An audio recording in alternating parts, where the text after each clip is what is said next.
अस्सलामुअलैकुम, अंसारी किचन में welcome back है। तो जनाब एक और नई रेसिपी के साथ आपकी खिदमत में हाजिर हूं। अगर आप हमारे चैनल पर नए हैं तो काइंडली हमारे चैनल को सब्सक्राइब कर लें और काइंडली बेल के बटन को दबा दें ताकि आने वाली तमाम तर नई वीडियो का नोटिफिकेशन आपको टाइमली मिल सके। ज्यादा से ज्यादा आप हमें लाइक करें, ज्यादा से ज्यादा कमेंट्स करें और ज्यादा से ज्यादा हमारी रेसिपीज को आगे आप शेयर करें। कोई नई रेसिपी आपको हमसे सीखनी है, आप कमेंट्स में बताएं, इंशाल्लाह उस रेसिपी को मैं आपको बहुत ही कमर्शियल और प्रोफेशनल अंदाज में बनाना सिखाऊंगा।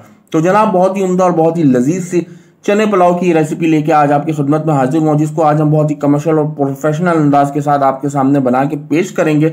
आपने पूरी रेसिपी को फॉलो करना है और उस रेसिपी को ट्राई करके मुझे फीडबैक देना है कि आपको चने पुलाव की ये रेसिपी कैसी लगी।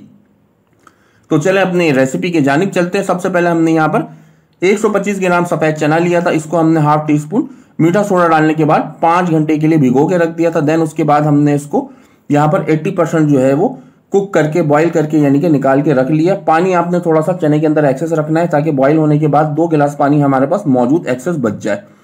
500 ग्राम हमारे पास चावल है, इसको अच्छे से हमने यहाँ पर भिगो के रख दिया। बासमती राइस है हमारे पास। इसी के साथ साथ 2 दरमियाने साइज के आलू लिए थे, इसको अच्छे से हमने यहाँ पर काट के रख लिए। और इसी के साथ साथ थोड़ा सा फ्रेश अदरक लहसुन का पेस्ट हमने यूज करना है। 2 दरमियाने साइज के टमाटर लिए थे, इसको अच्छे से हमने यहाँ पर बारीक सा काट के रख लिया। 2 दरमियाने साइज के हमने यहाँ पर प्याज लिया था, इसको बारीक काटने के बाद अच्छी तरीके से हमने गोल्डन ब्राउन करके यहाँ पर निकाल लिया। 100 ग्राम बहुत ही फ्रेश क्वालिटी का हम यहाँ पर दही यूज करेंगे। थोड़े से खड़े गरम मसाले यूज करेंगे। 2 तेजपात है, 2 यहाँ पर दालचीनी का टुकड़ा है, 10 दाने यहाँ पर साबुत काली मिर्च और यहाँ पर 4 दाने लौंग है, 4 छोटी इलायची और 2 बड़ी इलायची हमने यूज करनी है। कुछ यहाँ पर हमने कुटे हुए मसाले यूज करने हैं, जिसमें सबसे पहले 2 चम्मच आपने कूटा हुआ धनिया लेना है, 1 चम्मच आपने कूटा हुआ सौंफ लेना है और 1 चम्मच सफेद जीरा। इसको रोस्ट करने के बाद अच्छे से आपने कूट लेना है। हाफ टी स्पून यानी कि 1 कलिया आप ले लें जैवित्री का और इसको इस तरीके से आप पाउडर फॉर्म में तैयार कर लें। और थोड़ा सा हाफ टी स्पून से कम जायफल, किसी भी अच्छे ब्रांड का चिकन पाउडर थोड़ा सा हम यूज करेंगे। और इसी के साथ साथ हम यूज करेंगे नमक हस्बे जायका, हस्बे जरूरत। 1 लेमन लिया, इसको अच्छे से हमने यहाँ पर स्लाइस करके रख लिया। इसी के साथ साथ हमने तकरीबन 8 अदद हरी मिर्च लिया था पतली वाली, इसका हमने पेस्ट बना लिया। 4 मोटी वाली यहाँ पर हरी मिर्चों का ले लिया और थोड़ा सा पुदीना। इसके साथ साथ यहाँ पर हमने 125 ग्राम घी लिया था। इसी घी के अंदर हमने अपने प्याज को जो है बहुत अच्छी तरीके से ब्राउन करके निकाल लिया। बाकी का घी हम अपने इस पुलाव के अंदर यूज करेंगे। थोड़ा सा फूड कलर है, फूड कलर हमने यहाँ पर तैयार कर लिया था। चने के जो पानी निकला था, इस पानी के अंदर ही हमने फूड कलर तैयार कर लिया था। अब हमने क्या करना है, एक पतीली लेना है। पतीली के अंदर हमने घी सारा का सारा ऐड कर देना और खड़े गरम मसाले सारे के सारे इस पोजीशन पे बहुत अच्छी तरीके से ऐड कर देने हैं। ऐड करने के बाद इसको थोड़ा सा हम यहाँ पर फ्राई करेंगे ताकि बहुत अच्छी सी खुशबू गरम मसाले की हमारे घी के अंदर डेवलप हो जाए। देन इसके बाद ही साथ साथ हमने टमाटर सारा का सारा इस पोजीशन पे ऐड करके थोड़ा सा इसको हम मिक्स कर देंगे। मिक्स करने के बाद 1 चम्मच भर के यहाँ पर अदरक लहसुन का पेस्ट ऐड कर देंगे। अच्छा, अदरक लहसुन के पेस्ट ऐड करने के बाद आपने थोड़े अच्छी तरीके से तमाम तर चीज़ों को मिक्स कर देना ताकि तमाम तर चीज़ें आपस में अच्छी तरीके से मिक्स हो जाए। मिक्स करने के बाद अब आपने यहाँ पर तकरीबन इसको 2 से 3 मिनट अच्छी तरीके से कुक करना है ताकि टमाटर हमारे थोड़े से सॉफ्ट हो जाएं। जैसे हमारे टमाटर थोड़े से सॉफ्ट होने की पोजीशन पर आएंगे, हमने यहाँ पर क्या करना है, हरी मिर्चों का जो पेस्ट बनाया था वो ऐड कर देना है। लेमन स्लाइस फॉर्म में जो काट के रखे थे वो ऐड कर देना है। हाफ टी स्पून यहाँ पर चिकन पाउडर ऐड करना है और नमक हस्बे जायका हस्बे ज़रूरत जैसा आप खाना पसंद करते हैं आपने ऐड कर देना है। ये तमाम तर चीजें ऐड करने के बाद आपने यहाँ बहुत अच्छी तरीके से जो दही लिया था हमने 100 ग्राम, वो उसको ऐड करने के बाद बहुत अच्छी तरीके से अब यहाँ पर आपने तमाम तर चीजों को मिक्स करना है और तकरीबन 4 से 5 मिनट दरमियानी सी आंच के ऊपर इसको बहुत अच्छी तरीके से पकाना है ताकि टमाटर हमारे बहुत अच्छी तरीके से यहाँ पर सॉफ्ट हो जाए और मेल्ट हो जाए। ये आप देख सकते हैं बहुत अच्छी तरीके से यहाँ पर हमने इसको 4 से 5 मिनट पकाया है। टमाटर बहुत अच्छी तरीके से जैसे ही सॉफ्ट हुए, यहाँ पर हमने क्या किया है, जो कूटे हुए हमने मसाले बना के रखे हुए थे उस मसाले को यहाँ पर बहुत अच्छी तरीके से आप ऐड करके दरमियानी सी आंच के ऊपर तकरीबन अब दोबारा से हमने यहाँ पर 4 से 5 मिनट इसको अच्छे से कुक करना है। ये आपके सामने आप देख सकते हैं 4 से 5 मिनट हो गए। टमाटर हमारे माशाल्लाह से यहाँ पर सॉफ्ट हो गए बहुत अच्छी तरीके से। इस पोजीशन पर अब आपने क्या करना है, आलू ऐड कर देना है।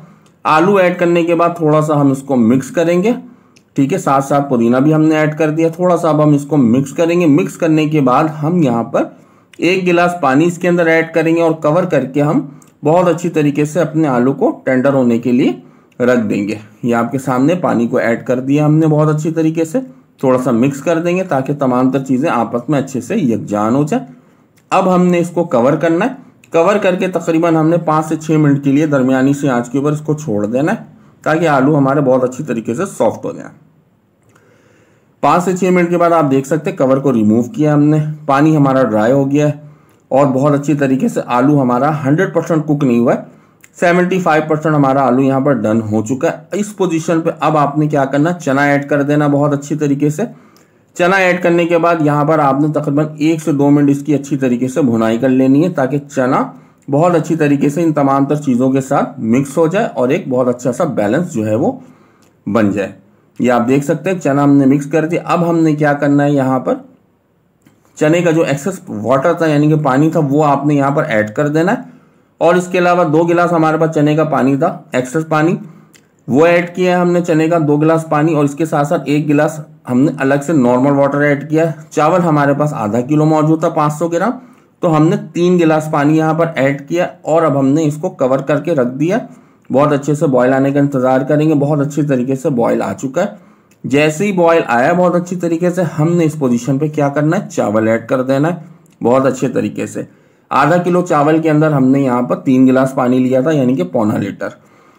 अब यहाँ पर चावल ऐड करने के बाद बहुत अच्छी तरीके से मिक्स करना है और यहाँ पर आपने कवर के बगैर आप इसको हाई फ्लेम के ऊपर पकाना है ताकि पानी हमारा बहुत अच्छी तरीके से ड्राई हो सके। ये आपके सामने आप देख सकते हैं चावल जो है पानी जो है वो एब्जॉर्ब कर लेगा और जब आप देख सकते हैं जब इस पोजीशन पे आपके चावल आए, जब थोड़ा सा पानी इसके अंदर मौजूद रहे, आप देख सकते हैं कि बबल्स थोड़े से बन रहे हैं, तो आपने क्या करना है, यहाँ पर फ्राइड ओनियन ऐड करना है, पुदीना थोड़ा सा ऐड करना है और इसको अब इस पोजीशन पे आपने कवर करके थोड़ा सा फूड कलर ऐड कर देंगे। कवर करके अब आपने यहाँ पर धीमी सी आंच के ऊपर 5 मिनट का बहुत अच्छा सा दम दे देना है और ये दम के बाद 5 मिनट के दम के बाद हमारा माशाल्लाह से चना पुलाव बिल्कुल फाइनल होके तैयार हो जाएगा। ये आपके सामने आप देख सकते हैं 5 मिनट के बाद कवर को रिमूव किया हमने। बहुत ही शानदार और बहुत ही लजीज सा हमारा बिल्कुल कमर्शियल और देगी स्टाइल का चना पुलाव जो है हमारा बन के बिल्कुल तैयार है। इसको बहुत अच्छी तरीके से मिक्स करेंगे। दाने आप देख सकते हैं माशाल्लाह से एक एक दाने खिले खिले, एक एक दाने निखरे निखरे और एक एक दानों के अंदर जो है चमक आपको नजर आ रही होगी। बहुत ही उम्दा और बहुत ही लजीज सी ये जो है ना और बहुत ही झटपट अंदाज से ये चना पुलाव की रेसिपी बन के तैयार होती है। तो अब हम इसको बहुत अच्छी तरीके से डिश आउट करके आपको दिखाते हैं आपके सामने ताकि आपको और मजीद बहुत अच्छे तरीके से ये चना पुलाव की रेसिपी जो मैंने आपके सामने आज बनाई है ये मजीद अच्छी तरीके से इसकी डेफिनेशन हो सके। ये आप देखें माशाल्लाह बहुत ही उम्दा, एक एक दाने चमक रहे हैं। बिल्कुल रसीली सी जो है ना ये हमारी चने पुलाव की रेसिपी बन के तैयार हुई है। घर के मसाले से बिल्कुल कमर्शियल स्टाइल का मसाला मैंने आपको बताया जो बाहर बाजारों में मार्केटों में इस्तेमाल हो रहा होता है चना पुलाव या पुलाव के अंदर। तो आपने इस रेसिपी को लाजमी ट्राई करना है अपने घरों में और मुझे फीडबैक देना कि आपको ये चना पुलाव की रेसिपी कैसी लगी। तो इंशाल्लाह जल्दी आपसे एक और नई रेसिपी में मुलाकात होगी। तब तक के लिए अल्लाह हाफिज़। अपना आप लोग बहुत बहुत ख्याल रखिएगा।